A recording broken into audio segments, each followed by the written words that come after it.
Kevin Anderson, welcome to Let's Have a Snack. Where are you at with road trips and snacks? Love road trips. I grew up in northwestern Minnesota, so visiting family was a road trip in itself. And so, yeah, if I can get on a road trip, I'm happy. Yeah, absolutely. Yeah, I love the unusual, kind of unfamiliar, quirky spots along the road. Yep. I love that. I love meeting the people, the locations. And one thing I always have to buy when I'm on a road trip is beef jerky. I love beef jerky. It's just something you have to do. You can't have a road trip without a little bit of beef jerky. Yeah. You have to have the snacks. Right. Absolutely. One thing I think though is you're living a little on the edge if you're eating beef jerky and you don't have some floss nearby. That is always the challenge. So you need to have floss, something to drink in case you get something spicy. So the big gulp, always a secondary purchase. Yeah, a connoisseur of the big gulp. Oh yeah. So what I have is an Old Trapper teriyaki. Nice. Okay. Where are you at with the teriyaki? It's great. It's your standby, right? Like it's nothing that's going to get your heart racing. But exactly. But it's good to have on hand. Right. Totally. Yep. So a solid choice. And then I have a Wild River mild. So I think this is kind of like a classic style beef jerky. Fair enough. That's something that I could probably introduce my kids to and be like, hey, you should try this. It'll be great. Yeah. Solid choice, Wild River. Yep. I'm not familiar with these two brands, but I think the last one here is probably the most familiar. And so this is the classic Jack Links. Everybody knows Jack Links. Well, before we move on, Kevin, I think we should at least try at least one or two of these. So we got the teriyaki, we have the mild, and we have the sweet and hot. Which one strikes you the most out of these three? See, I gotta go with the spicy. Okay, we're gonna go for it. So we have Jack Links beef jerky, sweet and hot, made with 100% beef. I would hope so, Jack Links. Yeah. I would hope so. All right, Kevin, go ahead and get in there. And cheers to beef jerky and road trips. Cheers. Yeah. All right. You got a little guy there. I know, well, I got both of them, so.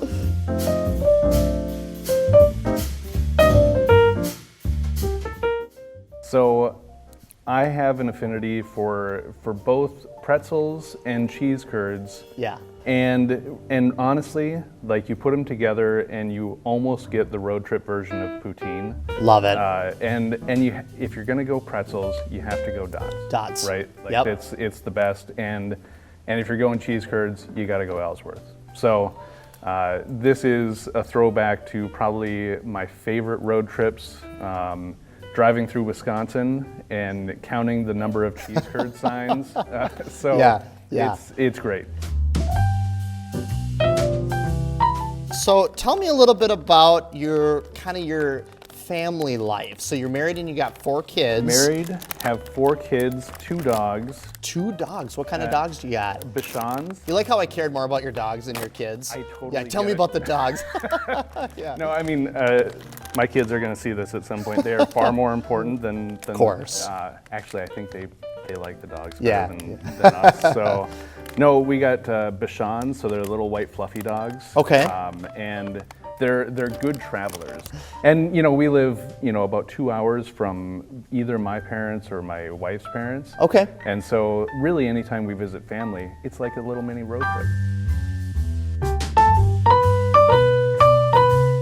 So Kevin, thanks for the snacks, the road trip stories. I love that stuff. I just love being on the open road and stopping at just some quirky places and getting beef jerky and pretzels and cheese curds and stuff. So thank you for that.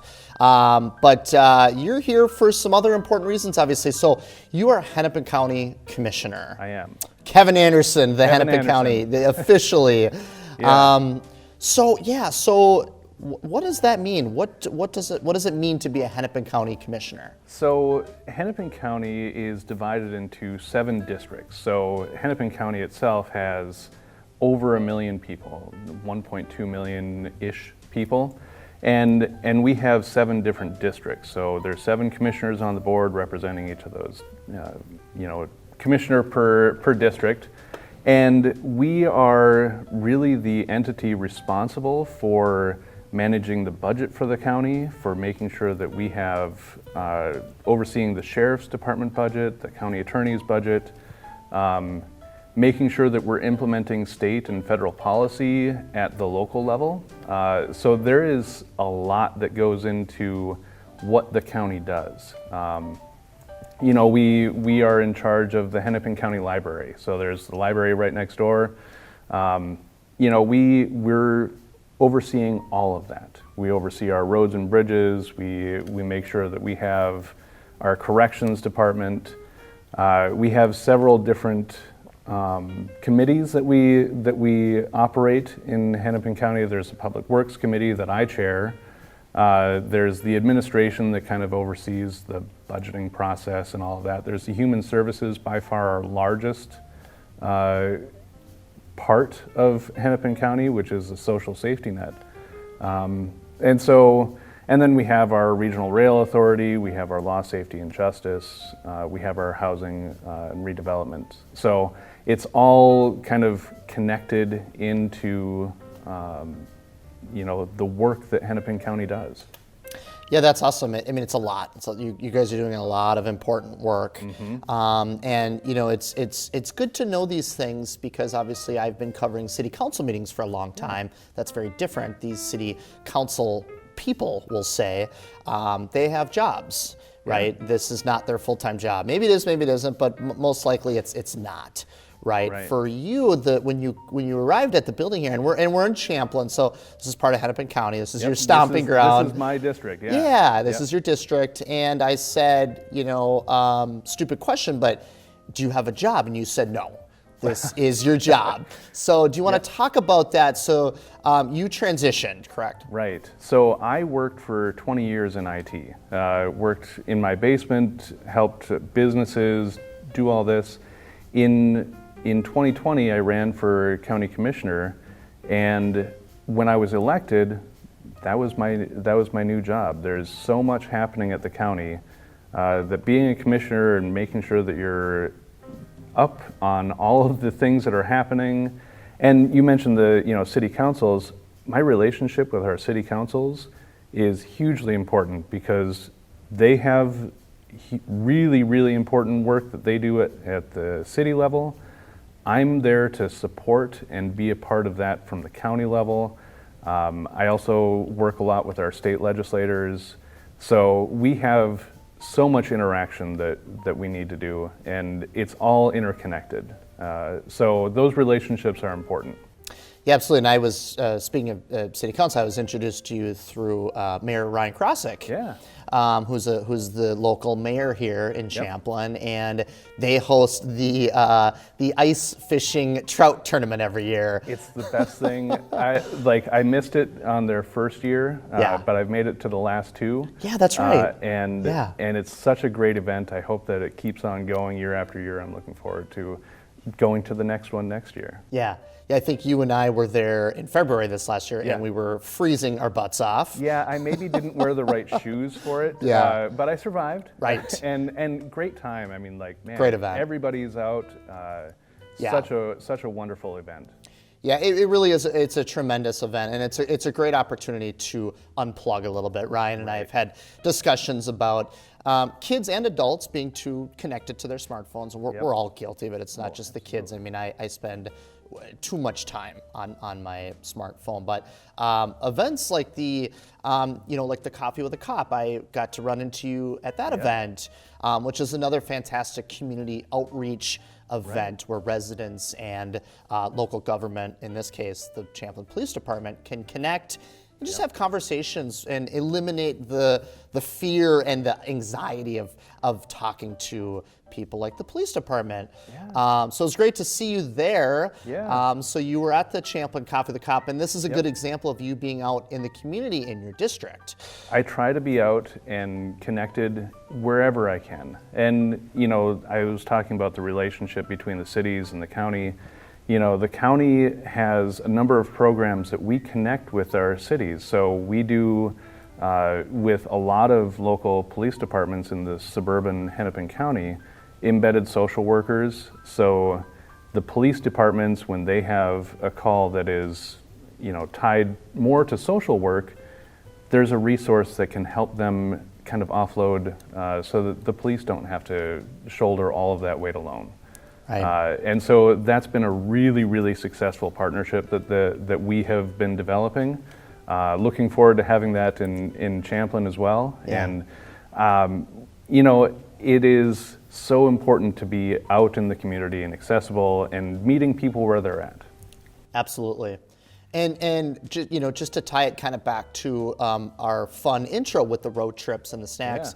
Yeah. Speaking of roads, is it chairperson of Public Works? Did I say that correctly? Yep. So I chair the Public Works Committee, and we oversee all of the maintenance of the county roads. So all of your county roads in Champlin, we're the ones that are responsible for maintaining it, and alongside with the city, finding those projects that need to be done to make crossing a county road safer, and identifying those, because so much of it, we do this based on condition largely, and safety data, and we want to make sure that we are getting information from the cities to help identify where those needs are greatest, focus our efforts where we can.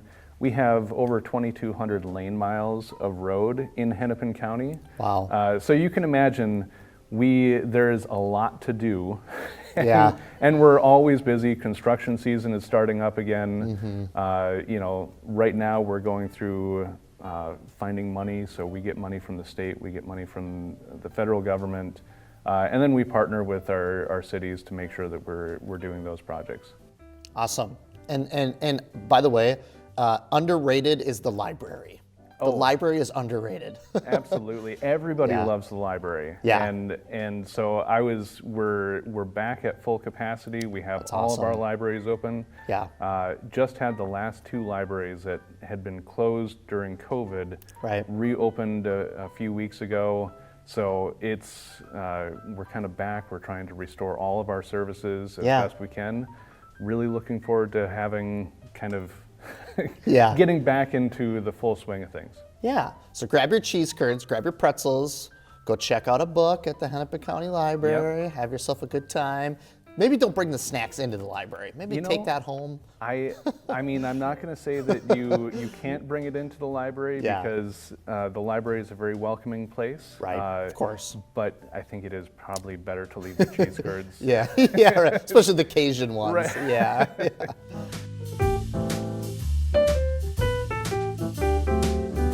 And if someone's watching this and they're having an issue in Hennepin County with their resident or non-resident, and they want to provide some feedback or they want to talk to somebody, is that a welcomed environment? Can someone reach out to you or other commissioners? How does that work? Absolutely. So, I mean, I have contact forms on the website. There's a county website available. I'm open to taking meetings with anybody that wants to meet with me. We have our departments that are open to talking with anybody.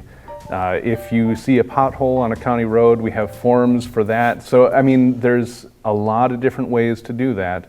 And if you want to talk to me about it, I'm happy to pass along the information. So thanks for all you do, and thanks for being here today, and you. thanks for bringing the snacks. It was having a me. lot of fun. Yeah. And don't forget your cheese curds in the fridge before you leave. Not leaving those behind. Perfect. Thanks, Kevin. All right, thank you.